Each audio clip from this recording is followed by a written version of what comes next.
Bonjour à tous, partout. Nous avons successivement abordé deux sujets qui me semblaient importants. Le premier, c'était la circulation et la manipulation de vidéos franchement toxiques sur la messagerie Messenger et son impact sur les sujets ciblés. Et là, j'emploie à dessein le mot cible parce qu'il s'agit d'un comportement franchement agressif. Le deuxième, c'était les dérèglements psychologiques du confinement insuffisamment organisé, insuffisamment ordonné. Aujourd'hui, nous allons aborder un sujet qui me tient à cœur, du fait de mon expérience et de mon vécu professionnel particulier. J'ai en effet coordonné la prise en charge psychologique des victimes et des ayants droit de l'accident industriel qui a touché le complexe gazier GNL de Skikda en 2004. Et ce fut une expérience très riche en enseignements.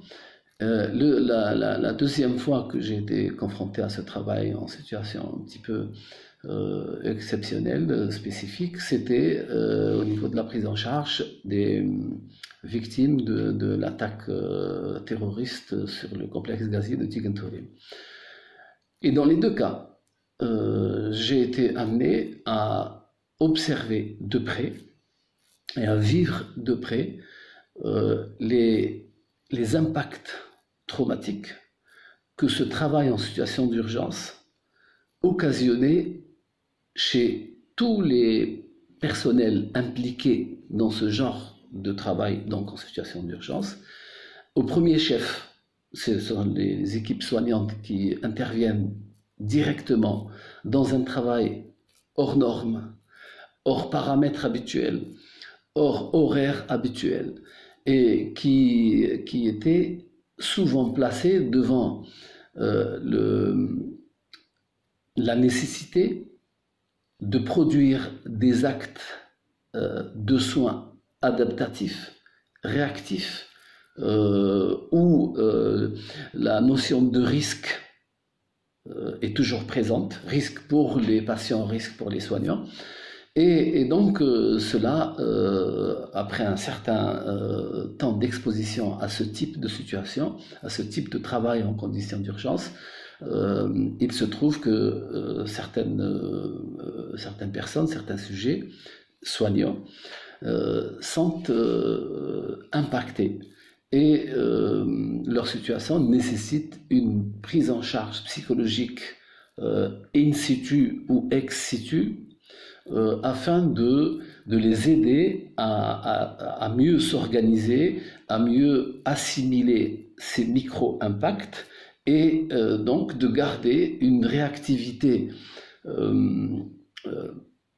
acceptable, opératoire ou opérationnelle, afin de mieux effectuer leurs tâches au bénéfice des patients et à leur bénéfice propre, parce que ces impacts accumulés peuvent occasionner une banalisation, une routinisation qui constitue un comportement à risque. Bien entendu, il n'y a pas que les personnels soignants. Ils sont les plus exposés. Il y a aussi les corps de sécurité, il y a aussi les chauffeurs d'ambulance, il y a aussi les sapeurs-pompiers, etc. Mais je pense qu'il y a lieu de parler d'abord des équipes soignantes, des personnels soignants, parce que leur performance, d'une manière opératoire, leur réactivité potentielle constitue une véritable arme dans la préservation des vies en situation, comme je l'ai indiqué, d'urgence où tout peut basculer d'un moment à l'autre. Alors nous n'avons pas abordé le psychotrauma au sens classique du terme, c'est-à-dire les situations où les sujets sont exposés d'une manière brutale à une situation de danger imminent, immédiat, potentiellement mortifère, et cette situation déclenche chez eux un certain nombre de comportements inadaptés qui vont de la motricité complètement débridée, de l'agitation motrice, à la situation de sidération, à l'état stuporal. Et les deux extrêmes de cette réaction immédiate au trauma constituent un danger supplémentaire parce que, comme tout le monde le sait, dans les situations de catastrophes industrielles, naturelles, etc., ce sont ces comportements de panique qui font peut-être plus de mal que la source réelle de danger provoquée par la catastrophe. Donc ça, c'est un sujet à part que nous pourrions aborder éventuellement dans d'autres contributions. Aujourd'hui, nous allons surtout parler de l'impact d'images, de percepts, d'affects qui sortent de l'ordinaire, qui affectent, qu'on le veuille ou non, l'émotion, l'affection de l'intervenant, et dont l'accumulation peut constituer une matière traumatique qui le trouble diversement. C'est pour cela que, d'ailleurs, quand il y a des catastrophes, tous les pays, y compris ceux qui n'entretiennent pas forcément de bonnes relations avec le pays concerné, envoient des équipes de sapeurs-pompiers, accompagnées éventuellement de brigades canines, etc., des médecins, des psychologues, des logisticiens, etc., parce que aucune catastrophe ne ressemble à une autre. Chaque crise, chaque catastrophe, chaque accident industriel est spécifique. Aucun ne ressemble totalement à l'autre. Et donc, il n'y a pas d'algorithme définitif à appliquer d'une manière systématique. Il y a surtout une formation personnelle, il y a surtout un état d'esprit, il y a surtout une culture de la gestion de la situation d'urgence. Et les catastrophes sont des séquences d'apprentissage précieuses qui enrichissent le potentiel réactif des intervenants, parce que plus on accumule ce genre d'expérience de travail en situation d'urgence, plus on est formé humainement, techniquement, personnellement, humainement à intervenir.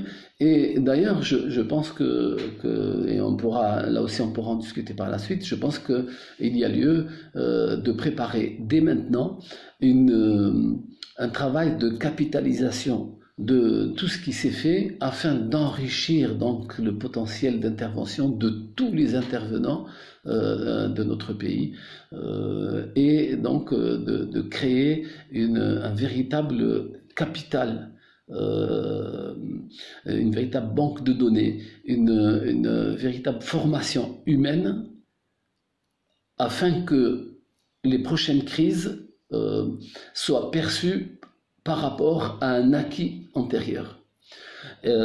Pour intervenir et travailler en situation d'urgence, il ne suffit pas d'être technique. Il ne suffit pas d'être un bon médecin. Il faut être un urgentiste. Il faut être un véritable combattant, parce que là, tout le monde parle de première ligne, de front. Effectivement, c'est un combat contre la pandémie. Donc le problème qui se pose dans ce genre de situation, c'est que le traumatisme ne procède pas à ce niveau par l'irruption brutale, violente de la mort imminente, potentielle, de la situation mortifère, etc.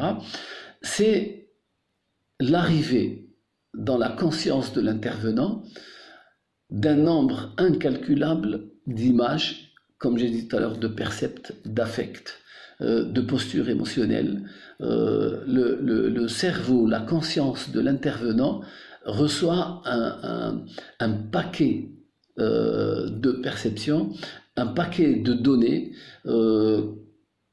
par rapport auquel il faut réagir au plus pressé et sur laquelle il n'a pas le temps matériellement de produire un effort de réglage, de rangement, d'enregistrement. Et cela finit par induire chez lui, possiblement, un certain nombre de troubles. Quand on travaille dans ces conditions, il n'y a plus de jours, il n'y a plus de nuits, il n'y a plus de jours de la semaine, il n'y a plus de référents, de paramètres, on doit réagir au coup par coup et quelquefois, souvent même, dans les situations d'urgence. Et à ce moment-là, le travail des psychologues, c'est de profiter des moments de récupération. D'abord, il faut organiser ces moments. Et là, nous savons tous, et c'est une satisfaction, que les structures, les autorités sanitaires du pays ont mis à la disposition des équipes soignantes, des hôtels, etc., pour éviter de rentrer, éventuellement de contaminer leurs proches, et deux, de récupérer un petit peu. Pendant ces moments de récupération, il serait, à mon avis, utile d'organiser des séances de débriefing de manière à permettre à ces équipes soignantes d'ordonner ce qu'ils ont vécu, ce qu'ils ont perçu, ce qui les a affectés, ce qui les a mis en interrogation. Afin de procéder, c'est comme si s'il y avait une tempête, un vent violent qui mettrait tout par terre et qui nous mettrait dans l'obligation, après la tempête, de tout réorganiser de manière à rendre l'espace impacté utilisable. Donc, ces débriefings auraient pour objectif de permettre à ces personnels soignants d'observer ou de mettre à profit ces phases de récupération pour ordonner ce qui a été un petit peu désordonné, et c'est tout à fait normal, par la nécessité de répondre dans l'urgence. Ce sont des séances de débriefing comme on en fait dans la prise en charge du psychotrauma. Et ça permettrait, donc de permettre à ces personnels d'éviter l'effet traumatique de l'accumulation trop forte de percepts, d'affects, de réactions aussi bien techniques qu'humaines, de remettre tout ça en ordre et de revenir au travail avec un espace de conscience, si je puis m'exprimer ainsi, ordonné un minimum pour éviter que les accumulations de chaque journée de travail viennent s'additionner et, in fine, avoir une conséquence déstabilisatrice, que ce soit en discutant avec des amis médecins ces derniers temps. Certains m'ont parlé de somatisation, certains se sont crus infectés alors qu'ils ne l'étaient pas. Ça c'est donc les conséquences déstabilisatrices du travail en situation d'urgence.